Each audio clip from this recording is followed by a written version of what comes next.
Entonces, yo soy profesor de la Universidad de Texas Tech en Estados Unidos y yo soy estudiante de Ernesto.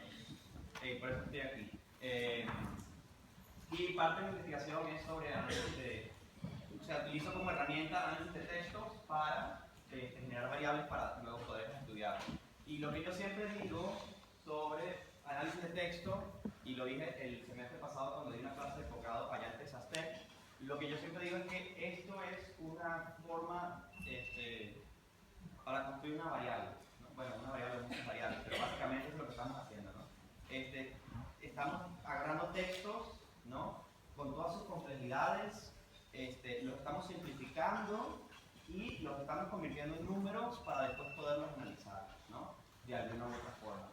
El análisis de texto nos sirve en ciencia política, por ejemplo, para analizar discursos de políticos, para analizar posiciones de partidos políticos, para analizar tweets de la gente, de los seguidores de los partidos políticos, pero también se puede utilizar en muchas disciplinas. Se puede utilizar en el mundo, fuera del mundo académico, se puede utilizar, por ejemplo, en el mundo empresarial para evaluar cómo la gente habla sobre sus productos, ¿no? Hay empresas que tienen gente leyendo, bueno, no leyendo los tweets, pero analizando los tweets para poder evaluar cómo se percibe cierto producto, para ver cuándo se está hablando de la empresa, están analizando los tweets, y hay gente que evalúa también, por ejemplo, los comentarios que se ponen en las páginas web de hoteles y de diferentes servicios y de restaurantes para ver pues, cómo la gente habla, ¿no? Entonces hay mucho uso de esto. Y bueno, hoy lo que yo les voy a dar es como una pequeña introducción sobre lo que vamos a estar hablando hoy, mañana y hoy es lunes, ¿no? Y el miércoles. Y bueno, y espero que les pueda ser de utilidad. Y mañana y el miércoles vamos a tener un código para hacer un par de cosas con análisis de texto, ¿no? Entonces, bueno, yo siempre me gusta hacer un ejemplo real de más o menos cómo comienza todo esto, ¿no? Entonces, bueno, eso es un discurso de una persona de cierta nación sureña, ¿no? ¿Alguien tiene alguna idea de quién puede ser? Evita. Evita, ¿no? ¿Por qué? Descamisado. Ok, ¿por qué? Porque habla de descamisado. Niña. Creo que es obvio que es Argentina porque habla de Perón, ¿no? Entonces, esto es una nueva palabra. Esto es lo más básico que podemos usar en términos de análisis de texto, ¿no? Cada palabra va a tener un tamaño que es proporcional a cuántas veces la palabra es mencionada en el texto, ¿no? Y son en los periódicos, en internet, no sé qué más, uno de los recursos que más se utilizan, ¿no? Pero lo interesante de esto es que ya varios de ustedes, yo creo que la mayoría, identificaron que el discurso obviamente iba a ser de alguien en Argentina, de peronista, y llegaron a decir que era Evita. ¿Pueden identificar cuál discurso Evita es? ¿Cómo? El renunciamiento, exacto, ¿no? Yo no pienso poder identificar eso, ¿no? Que yo no tengo ni idea, si lo sé porque yo lo agarré en el discurso de internet y lo puse, pero viendo solamente las palabras del discurso, ¿no? Y la relativa frecuencia de estas palabras, podemos de una vez inferir, ¿no? De qué discurso es, ¿no? Sin necesidad de todo el embellecimiento que se hace a los discursos, ¿no? Con solamente las palabras, sus frecuencias, podemos más o menos tener una idea de qué es lo que estamos hablando, de qué es lo que el autor del texto está hablando, ¿no? Entonces, ese es el principio que nos va a regir estos días, ¿no? Nosotros vamos a agarrar los textos y los vamos a convertir en números. Y nos vamos a olvidar de cualquier tipo de regla gramatical que aprendieron en la escuela, ¿no? ¿Cómo se llama? Bueno, yo nunca me las aprendí, por eso es que me gusta convertir las cosas en números. Que yo nunca entendí que era sujeto, que era predicado, que era adjetivo, yo nunca entendí eso. Entonces yo me olvido de eso y me enfoco en cuáles son las palabras más frecuentes y cuáles son las palabras más importantes de los textos, que no siempre son las mismas, y en base a eso hago los análisis, ¿no? Entonces, bueno, eso como para un poco para empezar. Pero así como, ¿qué es el análisis cuantitativo de textos? ¿No? La definición, digamos, que a mí no me gusta es esta que fue Neundorf, y dice que el análisis cuantitativo de textos va a ser un análisis sistemático, objetivo y cuantitativo de las características de los mensajes de texto, ¿no? Entonces, hay tres palabras clave que son las que guían todo lo que estamos haciendo yo y todo lo que estamos haciendo análisis de texto, ¿no? La primera es que es sistemático, ¿no? Sistemático, para los que estudian sistemas de computación, saben lo que es. Que ustedes hacen un algoritmo y esperan, salvo que ese algoritmo esté programado en C, y se les olvida alocar la memoria, ¿no? Esperan que ese algoritmo, siempre que lo corran, dé el mismo resultado, ¿no? Digo esto porque cuando yo estaba en la universidad, yo cursé computación y de todos los programas, todos los lenguajes de programación C fue el que yo más odié, porque no lograba que siempre me diera el mismo resultado, precisamente porque se me olvidaba asignar la memoria a las variables, ¿no? Entonces, tenemos ese código que cuando lo corremos, esperamos que una vez que le damos el mismo input, la misma entrada, nos dé siempre exactamente el mismo resultado, ¿no? Eso no es lo mismo que cuando una persona lee, ¿no? Ustedes, bueno, o sea, yo como profesor a veces me siento y leo un ensayo de un estudiante, ¿no? Y digo, pero qué bruto, ¿no? O qué genio, qué genial. Y luego leo otro y digo, no, pero este es peor, ¿no? Entonces, las cosas comparan un poco. O si lo leo en la mañana, tal vez en la noche cuando lo lea, ¿no? Lo vea con otros ojos, ¿no? Por eso siempre leo las cosas que evalúo dos veces, porque la primera me llevo impresiones y la segunda, ya que tengo la visión global de cómo está todo el mundo, entonces puedo ajustar mis impresiones, ¿no? Pero nosotros los humanos no somos sistemáticos necesariamente, ¿no? Y menos analizando textos con emociones y cosas así, ¿no? Que nos lleva al segundo punto, que es que sea objetivo, ¿no? Si uno le da una computadora, una calculadora, agarras una calculadora y le pones 2 más 2, siempre te va a dar 4, ¿no? Si yo me pongo a preguntarles a ustedes qué opinan sobre Venezuela en este momento, no lo voy a hacer. No se preocupen que no lo voy a poner en esa posición. Tal vez ahorita haya mayor consenso sobre lo que sucede sobre Venezuela, pero en algún momento, y inclusive ahorita, hay bastante diferencia. Si les pregunto sobre qué opinan sobre Macri o sobre Kirchner, tal vez me comienzan a lanzar cosas, ¿no? Entonces mejor no. Entonces, el análisis cuantitativo de texto lo que busca ser objetivo es busca que nuestros biases, nuestros sesgos, no afecten lo que estamos obteniendo como resultado, ¿no? De nuevo, cuando están leyendo, ustedes puede afectar, ¿no? Uno de los mayores temores de los estudiantes siempre es que el profesor la agarre contra él o contra ella si participan en clase. Y por eso yo siempre les digo, ustedes no ponen el nombre, sino que ponen el número de su identificación en el examen y así yo no sé quién es quién, y así ustedes no se preocupan, ¿no? Es una forma de buscar que sea objetivo, ¿no? Y bueno, por último, que sea cuantitativo, que en español se quiere constar, ¿verdad? Ya como siento en inglés escribo con Q, ya yo tengo mis dudas sobre cómo se escribe en español. Que sea cuantitativo. Básicamente lo que vamos a hacer es que vamos a agarrar textos, números grandes de textos, en mis bases, yo creo que las Ernesto también, estamos trabajando con a los pocos medios de documentos, ¿no? Uno de mis primeros trabajos tenía 50.000, ya ahorita estoy haciendo uno que tiene como 2 millones de artículos de periódico. Ahorita la computación, las facilidades que hay de almacenamiento y de procesamiento nos permiten hacer más y más grandes los análisis, ¿no? Entonces, va a ser un análisis cuantitativo. Vamos a hacer esto en forma masiva, tal vez aquí no, porque para aprender es mejor hacerlo a escala pequeña, pero nos permite rápidamente hacer un análisis de 5 textos, de 40 textos, como de 100 o 1000 textos, ¿no? O más. Entonces, digamos que esas son las 3 componentes claves de la definición y es como con lo que vamos trabajando y estamos asumiendo en el análisis de texto.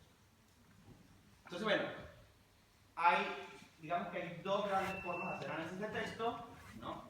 La primera es análisis manual, que es cuando nos sentamos y leemos, y yo tengo los discursos de Chávez. Chávez tenía un programa de televisión, yo no sé si ustedes saben que tiene un programa de televisión, mañana les traigo unos videos para que se entretengan del programa de Chávez, y yo tengo eso escrito, los tengo escritos, y una vez se me ocurrió sentarme a leerlos, y no habían pasado 5 minutos, ya me estaba durmiendo, ¿no? Analizar textos manualmente significa leer con mucha atención, y si nos ponemos a hacer eso con 1000 documentos, ya se nos comienza a escapar la mano, ¿no? Ese es como, digamos, el mayor problema del análisis manual. El mayor problema del análisis cuantitativo o computarizado, y aquellos que han tenido experiencia programando de las redes sociales, o aquellos que vienen de exactas y programan en su vida diaria, el mayor problema de programación es que a veces queremos agarrar la computadora y lanzarla así como que bien lejos, pero como nos cuesta mucho dinero, pues lanzamos alguna otra cosa, ¿no? Es estar en la computadora ahora viendo algo y viendo por qué no corre, y al final es porque se nos olvidó un paréntesis, o se nos olvidó una llavecita, ¿no? ¿Sí? O se nos olvidó asignarle a la memoria la bendita variable de C que no se nos había ocurrido, ¿no? Si no entienden lo de C, pregúntenle al computista que tienen más cercano qué significa eso, ¿no? Bueno, entonces digamos que esas son como las dos vertientes, y pues todavía se hace análisis manual. Es más, haciendo análisis cuantitativo todavía vamos a tener que hacer análisis manual de textos, todavía vamos a tener que agarrar una muestra pequeña, manejable, y leerla, pero va a ser en diferentes casos, ¿no? Entonces, bueno, ¿cómo funciona esto?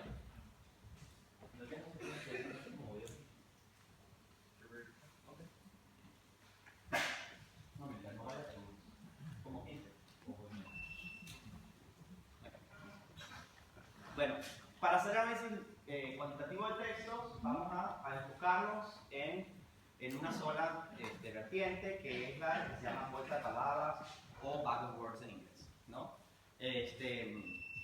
La bolsa de palabras es básicamente el ejemplo que les di antes. Es agarrar el texto, olvidarnos de toda la complejidad del texto, juntar todas las palabras, meterlas en una bolsa, ¿no?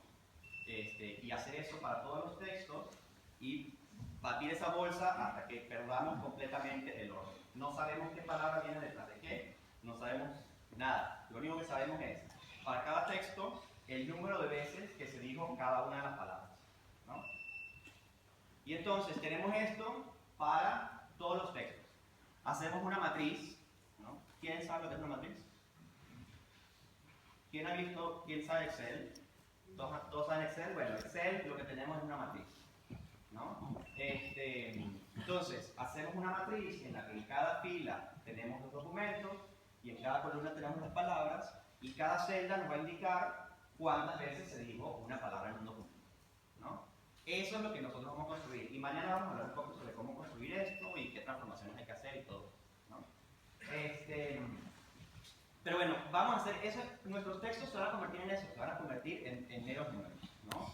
Y una vez que tenemos eso construido, la forma en la que esto funciona es simple y sencillamente porque cuando nosotros hablamos utilizamos ciertas palabras, o cuando nosotros escribimos utilizamos ciertas palabras, ¿no? Y esas palabras están relacionadas entre sí, y esas palabras se van a comparar con las de otros documentos. Entonces, si por ejemplo yo les estoy hablando sobre Venezuela, ¿no?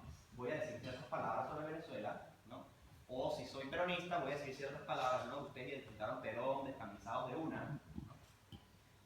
Si ven el discurso de dos presidentes peronistas, o de dos peronistas, dos líderes peronistas, ¿no? Sin saber que ellos son líderes peronistas, sino que si nada más lo escuchan o si nada más lo leen, y se van a dar cuenta de que las palabras son similares, ¿no? De que, mira, este está hablando de Perón, este está hablando de Perón. Probablemente un radical no hable tanto de Perón. ¿Habla algo de Perón? ¿Sí? Poco. Entonces, ahí ya hay una primera diferencia, ¿no? Uno va a mencionar mucho a Perón y el otro va a mencionar poco a Perón. Por cierto, como yo no soy argentino, no sé si estoy diciendo algo inapropiado, así que no me vayan a lanzar nada. No, solamente me hacen señas de que corte, que cambie rápidamente la conversación, ¿no? Si estamos hablando sobre Chávez, ¿no? También las personas que están a favor de Chávez van a decir ciertas cosas, ¿no? Y las personas que están en contra de Chávez van a decir ciertas cosas, ¿no? Y esas palabras lo que va a hacer es que nos va a permitir diferenciar de estos dos grupos. O si estamos hablando sobre economía o sobre el último partido de la selección de Argentina, ¿no? Probablemente no haya ningún tipo de palabras que sean similares, ¿no? En el último partido de la selección de Argentina seguramente va a hablar cómo la selección de Venezuela le ganó, ¿no? No, nada más le hemos ganado una vez, creo. Bueno, y el mundial que llegamos de subcampeones, el mundial de sub-19, ¿no? Primera vez que llegamos a un mundial de fútbol de alguna categoría y que llegamos tan lejos también. Así que un éxito para Venezuela. Ustedes aquí molestos cuando perdieron el último mundial o el anterior y nosotros felices de que llegamos a este mundial. Sí. Pasamos de octavos, sí. Entonces, las palabras que se van a utilizar van a ser completamente diferentes en ambos contextos, ¿no? Tanto en el de economía como en el de partido de fútbol. Entonces, por ejemplo, aquí les tengo un ejemplo sobre los textos que vamos a estar tratando esta semana, ¿no? Este primer gráfico muestra qué tantas veces se dice gobierno, y eso es el eje de las Y. Entonces, este texto, por ejemplo, dice gobierno más de 80 veces. Y el eje de las X va a ser qué tantas veces se dice nación, ¿no? Entonces, aquí este texto que está aquí y este texto que está aquí dicen nación más de 80 veces, ¿no? Entonces, podemos ver aquí que, bueno, hay como una especie de relación, no muy fuerte, pero hay una especie de relación que si mencionas gobierno, mencionas nación, y esto va a ser el discurso del Estado de la Nación, ¿se llama? En el discurso del Estado de la Nación. En este otro gráfico tenemos social y tenemos nación también, ¿no? Y también vemos que aquí la relación es un poco más directa. Si trazamos una línea, sería una línea más o menos diagonal. Entonces, las menciones de nación van a ser más o menos proporcionales a las menciones de gobierno, ¿okay? Ambas palabras van a estar mencionadas más o menos igual. Pero si cambiamos, por ejemplo, a penal, ¿no? Y no es penal de fútbol, sino penal del ámbito penal judicial, y comparamos penal con nación, vemos que en realidad casi todos los discursos, salvo dos, mencionan penal muy pocas veces, ¿no? No importa que tanto hablen de la nación. Entonces, los presidentes hacen como una especie de saludo a la bandera el tema penal, pero no nos permite diferenciar mucho, ¿no? Y vemos que obviamente no tiene ninguna relación con la palabra nación. Entonces, el análisis cuantitativo de texto va a agarrar esto, va a agarrar estas similitudes como social y nación, y va a agarrar estas diferencias como penal y nación, y mediante análisis estadístico, mediante comparación de matrices, mediante sumas y restas y divisiones,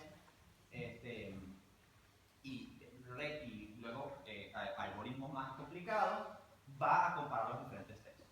¿Okay? Estas relaciones entre las palabras, que aquí son dos, pero un texto típico puede tener 500 palabras diferentes. Creo que la base de datos de nosotros tiene como 2.500 palabras, así. La de los 22, 25 discursos tiene como 2.500 palabras. Entonces, como un texto puede tener 500 a 1.000 palabras diferentes. Entonces, en todas las palabras que son iguales, comenzamos a ver estas similitudes y estas diferencias y comenzamos a discernir cuáles textos son más parecidos a otros, ¿no? Y en base a estas diferencias y estas similitudes podemos saber qué palabras se mencionan con qué palabras. Y les cuento una anécdota. Cuando yo estaba estudiante de doctorado con Ernesto, yo venía de computación, ya les dije, ¿no? Así que yo sabía programar, pero no sabía mucho de política. Bueno, todavía no sé tanto de política, pero sigo sabiendo de política, ¿no? Y Ernesto me dijo que no, que el análisis de textos era lo máximo y era súper útil y que era como lo próximo que iba a trabajarse en la ciencia política, ¿no? Yo que sí, claro, no podemos utilizar computadoras para realizar los análisis. Eso no funciona. Entonces, él me dio un código que él tenía y yo bajé unos textos de Venezuela. Digo, bueno, vamos a hacer una prueba. Y corro los textos. Y en eso yo hago clustering, ¿cómo se dice clustering? ¿Cómo? Aglomeración. Bueno, ese es el problema de dar siempre esto en inglés, que yo no sé ya cómo se hablan algunas cosas en español. Porque nunca he utilizado las palabras en español para estos temas. Entonces, hago el clustering y en eso veo que Cuba, Fidel, Castro, revolución, isla. Y yo, golpe, oposición, no sé, abril, no sé qué más. Y las palabras que se estaban juntando, sin que yo hiciera nada más que yo agarré, hice la matriz por un algoritmo, y las palabras que se estaban juntando tenían sentido. De repente tenía sentido que cuando se habla sobre Fidel Castro, se hablaba sobre Cuba, se hablaba sobre la isla, se hablaba sobre el embargo, cuando se hablaba sobre partidos políticos salían las siglas de los partidos políticos, cuando se hablaba sobre el Congreso salían palabras, y así se iban haciendo grupos de palabras que sustantivamente se mencionaban entre sí, ¿no? Y entonces ahí fue cuando yo me convertí en un creyente de que esto en realidad funciona, y de ahí arranqué, ¿no? Entonces, van a ver, a medida que pasan los días, capaz que ahorita me creen o no, pero lo que pasa en estos días me van a creer de que en efecto podemos agarrar textos, destruir el orden, convertirlos en números y compararlos y generar medidas que sean de utilidad para analizar. Entonces, bueno, hay diferentes formas de hacer análisis de texto. Una que tiene que ver, dependiendo de cuánto se involucre el humano, ¿no? Yo siempre digo que a mayor involucramiento del humano, mayor error. Entonces, tenemos 100% codificación a mano y luego tenemos 0% codificación a mano. Es básicamente agarrar los textos, dárselos a la computadora y obtener un resultado. Y luego en el medio hay unos algoritmos que son supervisados, en los que hay una interacción entre el humano y el método, ¿no? Entonces, o bien el humano construye un diccionario para el análisis y lo aplica, o bien el humano lee unos artículos, unos textos, los codifica y los pasa codificados al algoritmo que se encarga después de codificar los demás, ¿no? Entonces hay como una variedad en términos de ese aspecto de qué tan involucrados vamos a estar como investigadores o como personas haciendo el proyecto. Y luego hay otra clasificación que tiene que ver con el tipo de resultado que vamos a obtener del algoritmo, ¿no? Entonces, hay dos grandes grupos. El primero es scaling, que es básicamente agarrar los textos y ponerlos en una escala, ¿no? O sea, es agarrarlos a todos ustedes, pararlos aquí en la tarima y ordenarlos, por ejemplo, de menor a mayor, en estatura, o en edad, o en algún otro tipo de características que podamos obtener para diferenciarlos.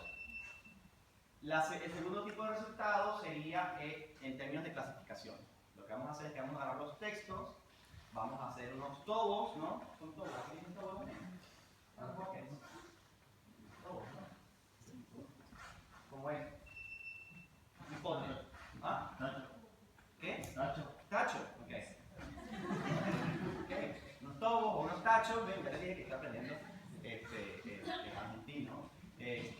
Agarramos, ponemos unos tachos y decimos, bueno, este tacho es para este tipo de documentos y lo vamos a lanzar allá, y este tacho es para otros documentos y lo vamos. O es decir, por ejemplo, bueno, todos los hombres a esta mitad y todas las mujeres para aquella mitad, ¿no? O todos los sociales para este lado y los mensajes para aquel lado.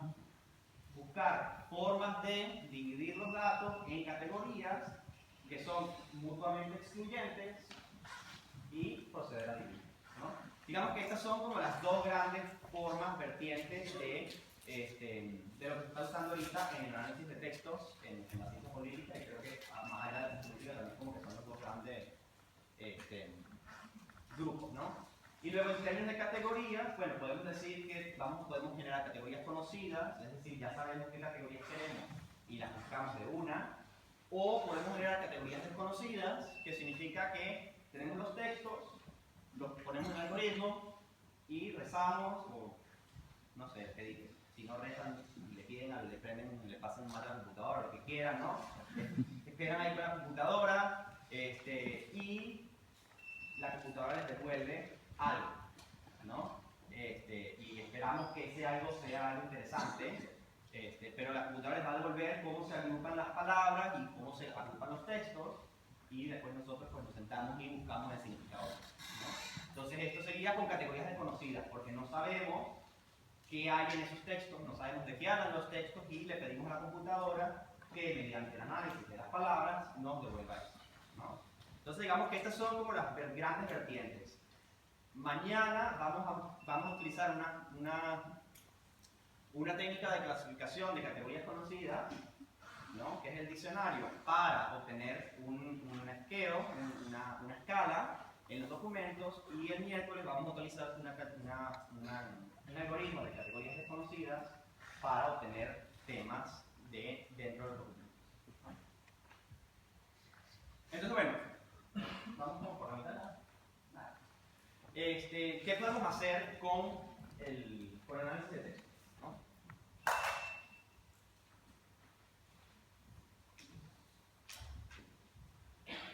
Entonces, uno de los trabajos que yo estoy haciendo, por ejemplo, es generar una categoría que significa género, una categoría de género. Y esa categoría de género tiene palabras como, por ejemplo, mujer, marido, madre, maternidad, y están en portugués, porque estamos viéndolo en Brasil, hijos, infancia, ¿no? Embarazo, etc. Creo que pueden leer las palabras, ¿no? Entonces, cualquier texto, lo que hacemos es que tenemos una cantidad de documentos que son iniciativas de ley en Brasil, y cualquier texto que tiene estas palabras lo identificamos, ¿no? Entonces, con simplemente tener esta lista de palabras, nosotros podemos identificar 50.000 textos en 2 minutos, ¿no?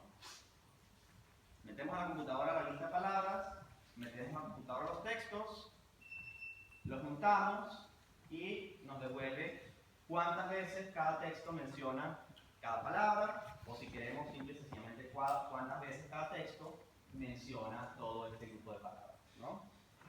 Y entonces, en base a eso, podemos clasificar, y algunos estarían más convencidos que otros, eso ya es parte mía de convencerlos, podemos clasificar los textos en base a si son textos de género o no son textos de género, ¿no? O sea, son leyes que promueven en alguna forma una ley de género, tanto positiva o negativa, o no tienen nada que ver con el tema de género.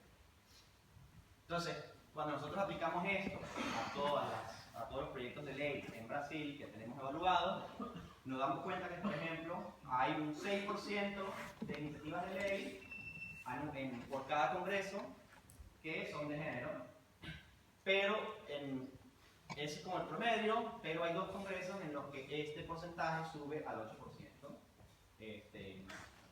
Luego vuelve a bajar, y esos 2 congresos son los congresos en los que se pasa la ley de cuotas de género en Brasil, de cuotas, la ley de cuotas en Brasil en los 90, ¿no? Lo que es interesante para mí, particularmente, es porque vuelve a bajar después, ¿no? No es solamente calcular esto, sino es, bueno, y ahorita cómo explicamos esto, ¿no? Entonces, por ejemplo, esa es una de las cosas que se pueden hacer simple y sencillamente con agarrar una lista de palabras y decir, bueno, vamos a analizar cómo está esta lista de palabras representada en los textos, ¿no? ¿Cómo? Sí, los números son los congresos. Son el Congreso 48, sí, no sé cuál es que cada año ahorita, pero sí es el Congreso 48, 49, creo que este es en los mediados de los 90 y este es finales de los 90. Cubre desde Collor hasta Dilma, principios de Dilma. Ajá, otra cosa que podemos hacer es evaluar La Nación y Página 12, y ver cómo hablan de Chávez, ¿no? ¿Qué creen ustedes? Igual va a su ideología. Ok, que cada cual de acuerdo a su ideología. Así que La Nación va a hablar mal de Chávez y Página 12. Ok, nótese que yo hice este estudio, yo en mi vida he leído La Nación y Página 12. A ver, no lo he leído así como que de repente veo un artículo y lo leo, pero yo no vivo aquí en Argentina, y esta es la segunda vez que vengo a Argentina, así que yo no soy nacido lector de La Nación y Página 12, ¿no? Pero aplicando análisis de sentimientos, ¿no? Nosotros determinamos que la mayoría de esta línea negra sólida son los artículos de La Nación, la línea de rayitas son los artículos de página 12, ¿no? Sí, hay muchos artículos en el centro, simple y sencillamente porque todos hablan de Chávez, ¿no? Todos los artículos que hablan sobre Venezuela en página 12 o en La Nación, de alguna u otra forma, hablaban de Chávez, hasta que Chávez se murió. Chávez, todo era el periodo de que Chávez era presidente. Pero lo que sí se puede ver claramente es que los artículos de La Nación están más para el lado negativo y los artículos de página 12 están más para el lado positivo, ¿no? Cosa que concuerda con lo que ustedes pensarían que va a ser el resultado. De nuevo, esto fue generado sin leer los textos, ¿no? Esto fue generado simple y llanamente haciendo una matriz, contando las palabras, metiéndolas al algoritmo y viendo cuáles son los resultados de ese algoritmo, ¿sí? Después de hacer eso, nosotros, mi compañero de trabajo y yo, nos sentamos y leímos los artículos, no los leímos todos, pero leímos una muestra aleatoria, y tanto él como yo clasificamos los artículos como positivos o negativos, comparamos nuestra clasificación, que era más o menos igual, y comparamos esa clasificación con este resultado del algoritmo, y en efecto lo que nosotros habíamos clasificado como negativo, el algoritmo lo había clasificado como negativo, y lo que nosotros habíamos clasificado como positivo, el algoritmo lo había clasificado como positivo también, ¿no? Dándonos, sí.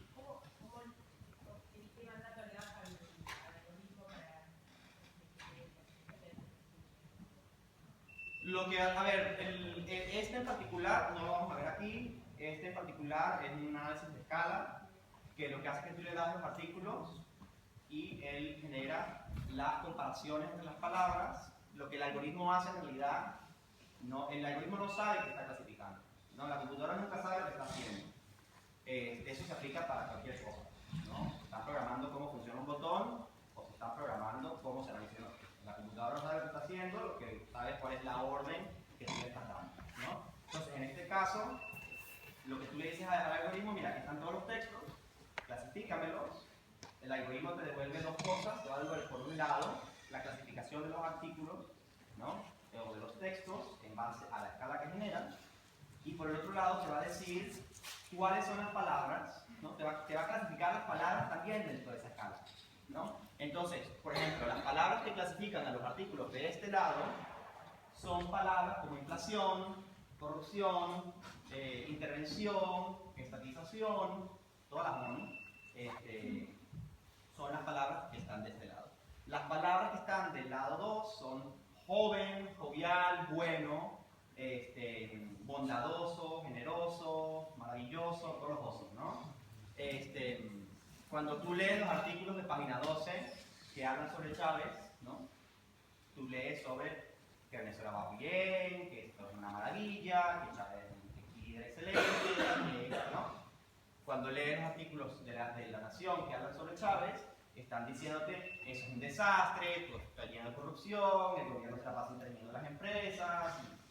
Normalmente partir de un dataset preclasificado para que pueda ser eficaz. Sí. Claro, para hacer esto nosotros agarramos un dataset que era nada más artículos sobre Venezuela. Tenían que los artículos hablar sobre Venezuela y sobre política o economía, lo que sea. No podían ser de fútbol, pero tenían que ser artículos sobre Venezuela. ¿Cómo? No, las palabras no las precalificamos. Lo que hace el algoritmo es que te dice... ¿Cómo? Bueno, porque el algoritmo lo que hace... Claro, no, lo que... Eso, a ver, sí, no, a ver... Sí, no, eso es válido. El algoritmo lo único que te dice es, estas palabras se mencionan juntas en este lado de la escala y estas palabras se mencionan juntas de este lado de la escala y tú decides cuál es cuál lado, ¿no? Y le das, claro, esto es bien importante, ¿no? El algoritmo no sabe lo que te da. El algoritmo te da relaciones y te dice cuáles son las palabras que están con quién y tú tienes que interpretar eso, ¿no? O sea, todavía, y esto lo tengo para el final, todavía hace falta el usuario y el investigador que sepa darle esa interpretación a los textos. Yo me podría decir que esa interpretación mía es errónea y podríamos discutirlo, ¿no? Pero eso es parte de... Claro, no, el algoritmo, como toda computadora, no te va a dar, ¿no? Eso es como cuando le llega un mensaje de WhatsApp que dice, estás tarde otra vez, ¿no? Algunos de ustedes van a interpretar eso con un tono un poco más fuerte que otros, ¿no? O sea, la interpretación se la van a dar ustedes, ¿no? El sentido que tenga eso va a ser dependiendo de ustedes. Entonces la computadora trabaja cuantitativamente, no semánticamente. Claro, la computadora trabaja cuantitativamente y te da un resultado. Y es tu misión entender ese resultado. Darle sentido. Claro, sí, totalmente, en eso tienes razón. La computadora no te da, me pudo haber dado la nación para aquel lado y página 12 para este lado, y es mi misión entender qué significa cada lado, ¿no? ¿Qué significa cada uno? Disculpa, una consulta. Si en el algoritmo vos analizás solamente palabras o tenés capacidad de contextualizarlas, ¿a qué me refiero? Por ejemplo, vos dijiste los osos están para acá, los sion para allá. Pero si en un artículo el sion o el oso está contextualizado como, por ejemplo, falta de oso, ¿lo toma como negativo o lo toma como positivo? Claro, eso es parte de lo que, eso es uno, digamos que ese es uno de los problemas, ¿no? Pero, si tú dices falta de oso, ¿no? Y yo digo oso, sí, ambos mencionamos oso, pero tú vas a tener también falta. Entonces, cuando tú haces la comparación, cuando el algoritmo hace la comparación, aunque el falta no se relacione con el oso, el algoritmo ve que, claro, el algoritmo comienza a ver que, bueno, este dice oso, pero también dice falta, entonces tienen que ser, o sea, lo va a separar, de alguna forma igual lo va a separar. Pero sí, a ver, de nuevo, el algoritmo funciona matemáticamente, en los programas estos funcionan matemáticamente, así que esas sensibilidades es posible que te afecten el resultado, de alguna forma. En metaanálisis hay artículos que hablan acerca del discurso de la expresidenta, por ejemplo. Y esos van a quedar mal clasificados. ¿No? Entonces, de nuevo, no todo es perfecto. Cuando hablamos de estadística, hablamos de que hay un margen de error, ¿no? Que hay un intervalo de confianza. Entonces, si todos los artículos están mal, entonces no vas a tener nada bueno.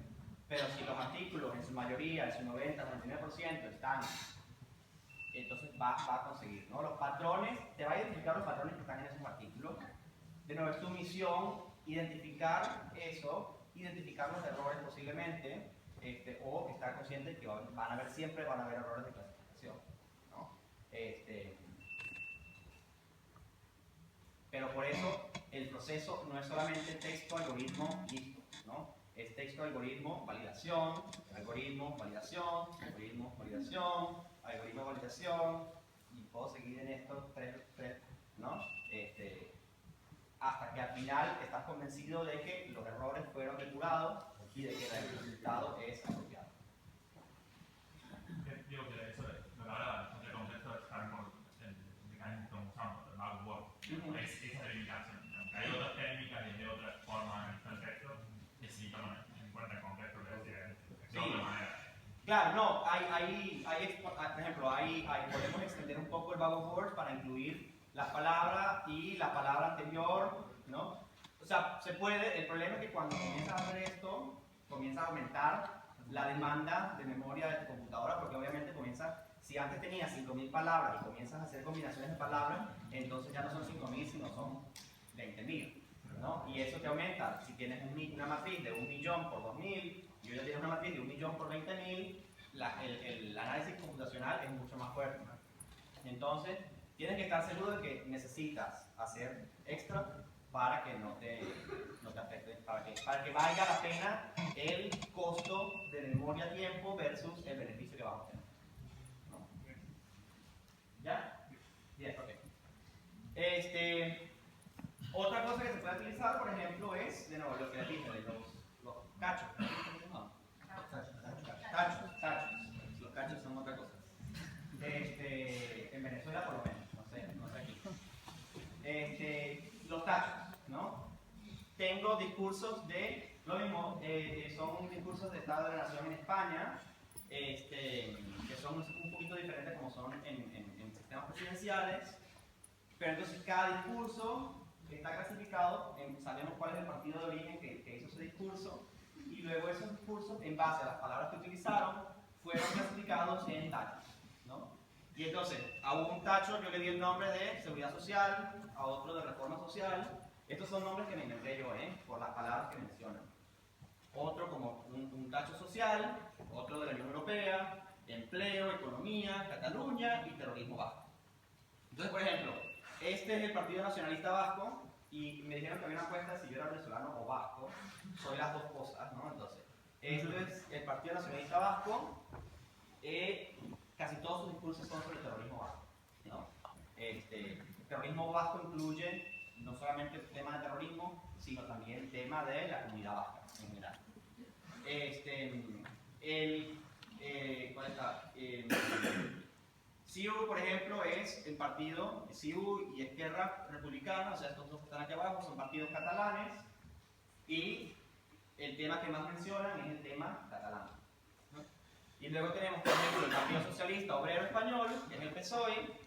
Sus temas más importantes son seguridad social y el tema social. Mientras que el Partido Popular, sus temas más importantes son empleo y economía.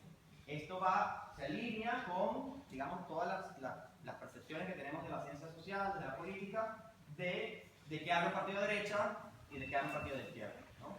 Un partido de izquierda va a tener un discurso más social, más de beneficios, más del estado de bienestar, y un partido de derecha se va a enfocar más en la economía, en la seguridad, en temas de defensa. Entonces, de nuevo, no leen los textos, se los lee la computadora, veo cómo se agrupan las palabras, les doy nombre a los temas y analizo, ¿no? Entonces, esto lo vamos a estar haciendo el miércoles. Ahí tenías 8 categorías. Sí. O puedes poner el link, quiero que te dé 10 o quiero que te dé 5. Sí, eso lo hablamos el miércoles. El algoritmo no supervisado de categorización, lo único que le dicen al algoritmo es, estos son los textos, bueno, las dos cosas más importantes que utiliza el algoritmo son, estos son los textos, organízalos en tantas categorías, ¿no? Y eso, de nuevo, es un proceso iterativo que tú vas a ir afinando y que vas a escoger. Y bueno, ya para terminar, digamos que hay 4 principios que yo creo que se están convirtiendo como en la revisión del análisis de texto. El primero es que todos los modelos cuantitativos de lenguaje están malos. Todos son malos, ¿no? Como ustedes dicen, como bien comentaron, hay nuances. Sutilezas. Gracias, mi Google Translate. Sutilezas en el lenguaje que es difícil de identificar, ¿no? Que es difícil de cuantificar. Por eso todos los modelos de lenguaje están equivocados.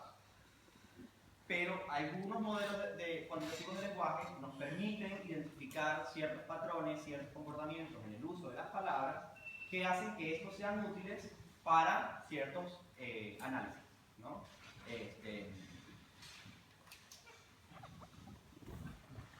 Y por eso los utilizamos, porque dentro de que son malos, nos permiten, igual son útiles, ¿no? Igual nos permiten hacer un análisis. Y nos permiten hacer un análisis y son útiles porque nos permiten hacer cosas a gran escala, nos permiten analizar documentos a gran escala. Imagínense ustedes que tuviesen que leer 1000 documentos para clasificarlos. Pasaría un buen rato. Que tuviesen que leer 1.000.000 de documentos para clasificarlos, probablemente dirían no, ¿no? No hay suficiente guita para que yo me sienta a leer 1.000.000 de textos para hacer guita. Aquí yo le suelto palabras argentinas que yo conozco. Entonces, el punto es que estos métodos cognitivos son útiles porque aumentan el poder del humano. De nuevo, como no son correctos necesariamente, necesitan al humano. Necesitan que nosotros, el humano, el que está investigando, lea, pase por los textos, lea y revise e interprete, ¿no? Porque de nuevo el algoritmo te va a dar probabilidades, te va a dar grupos de palabras, te va a dar escalas, pero no te va a decir si esto está bien o está mal. Por ejemplo, si se les olvida borrar el que, el por, el para, el hasta, el según, lo más probable es que esas sean las palabras que salgan del algoritmo, ¿no? ¿Qué significan esas palabras? Nada, que son palabras utilizadas, punto. Pero para entender política no nos sirven para nada, ¿no? Si se les olvida borrar Congreso de la República de la Nación, ¿no? De un discurso, de una base de datos de discurso dado en el Congreso de la República de la Nación, pues les va a aparecer. Si se les olvida quitar palabras referentes a señoría, presidente, no sé qué más, de una serie de discursos, pues le van a aparecer. ¿Por qué? Porque son palabras que se usan frecuentemente. Entonces ahí está el investigador que sale, que entiende el contexto y que puede entender qué es lo que está pasando y si hay un error o no, o si está todo bien, ¿no? Entonces, digamos que ese es el segundo principio. Las computadoras no nos van a reemplazar a los humanos todavía, ¿no? El tercero es que no hay un solo método que sea ideal, ¿no? Dentro de todos los métodos malos pero útiles, no hay uno que sea el ideal. Es una cosa, mi respuesta favorita siempre es depende, ¿no? ¿Y cuál es el mejor método para esto? Depende, ¿no? Cómo son tus datos, cuál es el tamaño, qué tan largos son los textos, ¿no? Todas esas variables influyen en cuál va a ser la herramienta ideal para el análisis, ¿no?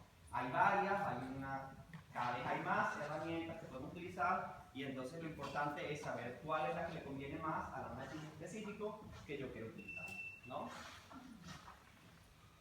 Y el último principio, que va de nuevo con el 2, con el 1, ¿no? Y va de nuevo con lo que estaban comentando, es el más importante cuando hacemos análisis cuantitativo de texto.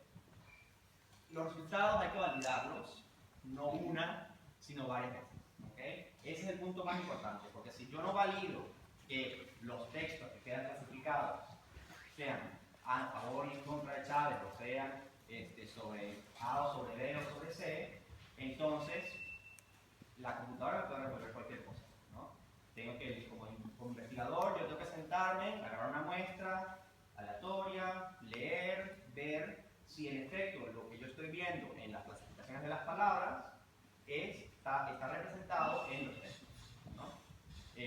No va a ser perfecto, van a haber errores, ¿no? Pero de nuevo buscamos minimizar el error para poder identificar. Por ejemplo, con el caso de Brasil,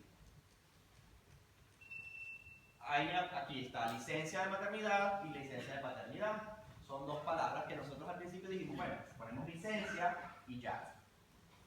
Corremos, clasificamos y en eso tenemos leyes sobre licencias de conducir, ¿no?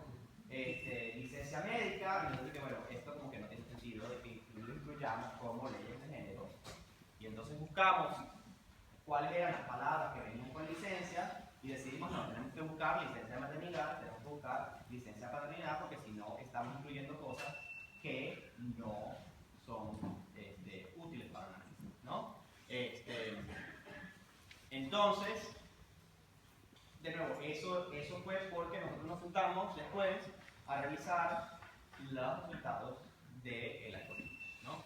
Entonces, el último paso es el más importante, es la necesidad de validar nuestros resultados para poder estar seguros de lo que tenemos, ¿no? Entonces, mañana vamos a hablar sobre, digamos, los primeros pasos del proceso, que son cómo llevamos los textos a una matriz, ¿no? Y luego vamos a analizar esa matriz con un análisis de sentimiento basado en diccionarios y vamos a verificar eso y luego el miércoles vamos a agarrar los mismos textos con la misma matriz y lo vamos a convertir eso en categorías para ver de qué categoría hagan los textos. De antemano les digo que seguramente los resultados no son perfectos porque he pasado una semana con los textos. Usualmente yo puedo pasar 1, 2 o 3 meses asegurándome de que, no todos los días, obviamente todas las horas, porque no, pero tratando de que, asegurándome de cuáles son los errores, cuáles son los problemas y todo, ¿no? Entonces, bueno, esos son los 2 días y ahorita damos un poco de tiempo. Vean. ¿Alguna pregunta? ¿no?